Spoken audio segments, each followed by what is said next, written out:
Inspigo. Inspiration on the go. Hai Inspigers, apa kabar? By the way udah baca buku apa? Boleh sharing sama kita juga lewat Instagram di @inspigo.id dan aku juga di @nataliindri.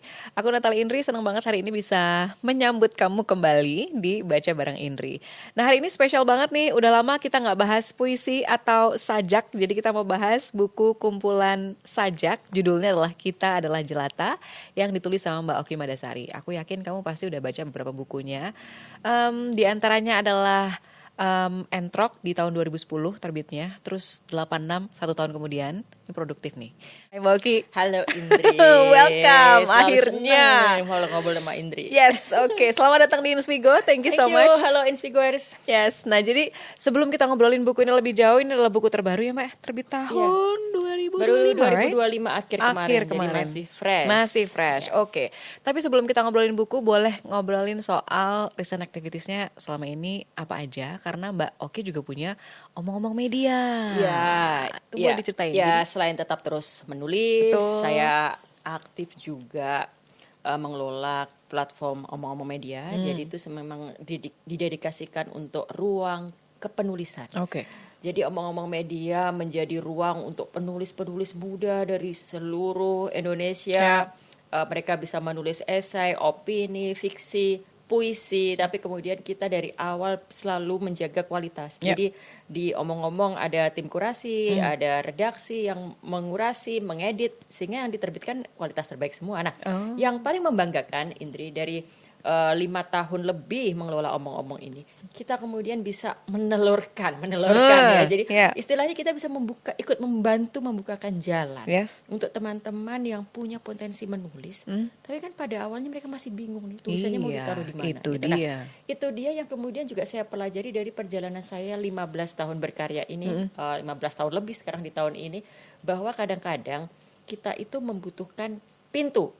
Seseorang itu punya potensi besar, tapi kalau aksesnya nggak ada, ya nggak bisa gitu. Nah, tapi kan kemudian sekarang dunia juga udah berubah, ada sosial media yang harus dimanfaatkan. Ada banyak platform-platform seperti omong-omong gitu, yang harus dimanfaatkan. Nah, itu yang harus kita manfaatkan sekarang untuk memamerkan karya, itu untuk dia tuh. menunjukkan karya kita pada dunia. Jadi sebenarnya semua orang bisa ikutan submit naskah, puisi, macam-macam. Siapa aja boleh. Bisa, tapi kan belum tentu bisa terbit. Bisa karena terbit, kami karena menjaga ada kurasi. kurasi dan editingnya itu juga dijaga gitu. Nah, selain itu kan kita juga bersama omong-omong itu ada OM Institute yang memang difokuskan untuk memberi pelatihan. Jadi saya juga aktif memberi pelatihan menulis kepada teman-teman semua, kepada corporate, instansi itu.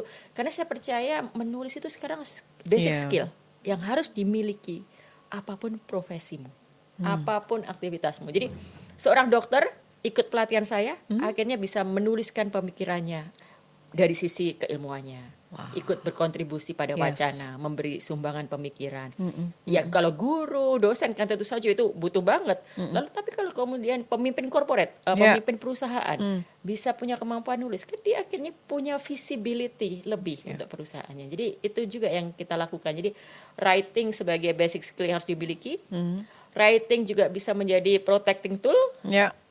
Writing juga bisa menjadi cara kita dalam menyampaikan kritik, aspirasi dan sebagainya. Dan mesti dilatih ya itu kan, karena mungkin kita nggak terbiasa untuk melakukan itu. Tapi anyway, kalau secara spesifik ngomongin ketertarikan generasi muda terhadap dunia kepenulisan yang kaitannya adalah menyampaikan kritik sosial di Indonesia, menurut Mbak Oki ngelihatnya kayak gimana tuh? Sekarang ini karena aksesnya sudah sedemikian terbuka, kita punya generasi muda yang begitu aware terhadap persoalan sosial politik, begitu senang membaca buku-buku yang punya muatan sosial politik, aware terhadap sejarah, aware terhadap persoalan. Jadi kalau dikatakan generasi sekarang generasi yang nggak peduli, saya bilang enggak. Justru ini generasi yang sangat peduli.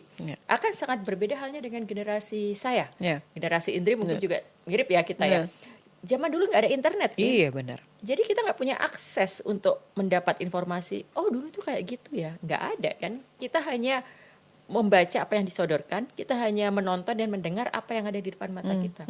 Jadi generasi hari ini adalah generasi yang cukup melek literasi, engage, peduli terhadap persoalan bangsa, persoalan masyarakat, dan terampil menggunakan berbagai medium, tulisan, video, konten-kontennya untuk menyuarakan sesuatu. Nah itu ya. Bahas buku ini nih, kita masuk nih ya. Jadi sesuai judul, buku ini tuh isinya adalah kumpulan 100 sajak, nih perpaduan sastra dan kritik sosialnya. Dari pemahamanku yang awam ini soal membaca puisi ya, Inspigers. Nanti mungkin kamu juga boleh share pengalaman ya.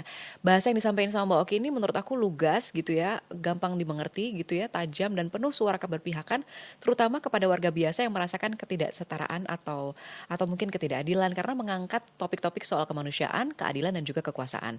Boleh diceritain dong Mbak, dari point of view Mbak Oki sebagai penulis nih, buku ini gitu ya.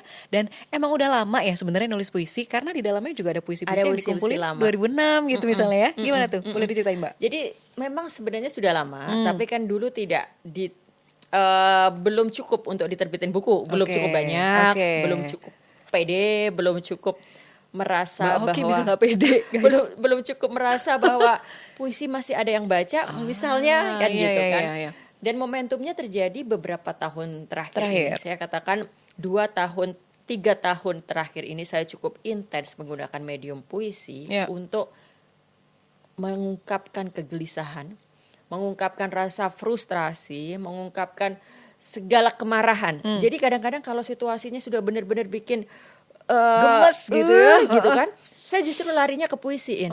Udah nggak bisa lagi tuh nulis opini, kan kalau nulis opini kan itu berarti ini ya, saya mengatakannya otak kiri banget lah gitu. Kalau ini kan otak kanan gitu. Jadi kalau nulis puisi kan lebih dituntut secara rasional membangun argumen. Kalau nulis esai maksud saya. Nah, dalam situasi kekecewaan yang mendalam, kemarahan yang mendalam gitu, justru yang keluar adalah ekspresi-ekspresi yang lebih spontan. Tapi kemudian saya bisa lebih memainkan sisi rasa saya daripada yang rasionya tadi. Nah, itu yang terjadi 3 tahun ini. Nah, saya nulis puisi biasanya memang dalam 3 tahun terakhir ini spontan, terpicu oleh suatu kejadian yang membuat speechless, yang membuat gak bisa lagi, mau nge-tweet juga, apalagi yang mau di-tweet, mau bikin, mengungkapkannya dalam konten udah gak bisa lagi, saya bikin puisi gitu. Nah, tapi kemudian ketika aku posting gitu kan, ternyata perhatiannya banyak, ternyata dapat respon, ternyata dapat tempat, ternyata diapresiasi gitu. Nah, dan ketika ini terus terjadi berulang, kemudian, loh, puisi-puisiku ini kan berarti juga menjadi saksi dari pergulatan bangsa ini gitu kan, pergulatan keresahan teman-teman semua, keresahan dari warga negara kita bersama-sama gitu ya. Berarti perlulah untuk dikumpulkan dengan lebih proper, untuk lebih bisa dibaca kapanpun dan lebih bisa didekatkan kepada pembaca yang lebih luas gitu. Nah, bahwa kemudian saya punya puisi-puisi lama gitu kan. Nah, ini juga penting untuk menunjukkan keberagaman tema dan keberagaman pendekatan dalam menulis puisi. Kalau puisinya tidak saya tulis dalam keadaan situasi gonjang-ganjing, tentu lain dong puisinya. Dan benar. Dan saya bisa juga gitu. Nulis puisi cinta bisa dong, nulis puisi tentang kerinduan, nulis puisi. Dan salah satu yang intens juga aku lakukan pada waktu itu adalah nulis puisi yang terinspirasi dari tempat-tempat yang aku kunjungi. Dan salah satu fakta yang mungkin perlu untuk pertama kalinya aku bagikan secara langsung di sini adalah dari puisi-puisi lama ini banyak yang merupakan hasil persinggungan interaksi dengan almarhum Djoko Pinurbo. Jadi Mas Djoko Pinurbo adalah orang pertama sebenarnya yang membangunkan jiwa kepenyairan dalam diriku. Waktu itu kan tahun 2011, Mas Jokpin ngubungin, waktu itu belum ada sosial media, belum terlalu seperti ini. Dia ngubungin lewat email gitu. Karena waktu itu dia jadi juri KLA dan sedang menjuri novel 86. Nah, aku kan penulis baru waktu itu kan 2011 baru novel kedua. Dan dia ya biasalah mengapresiasi novel itu. Lalu kapan nulis puisi gitu kan? Terus, enggak bisa, saya bilang gitu kan. Enggak bisa, masa enggak bisa. Terus coba aja gitu. Nah, ya waktu itu terus kemudian tergerak nyoba. Lalu kebanyakan adalah puisi-puisi yang terinspirasi Inspigo, inspiration on the go.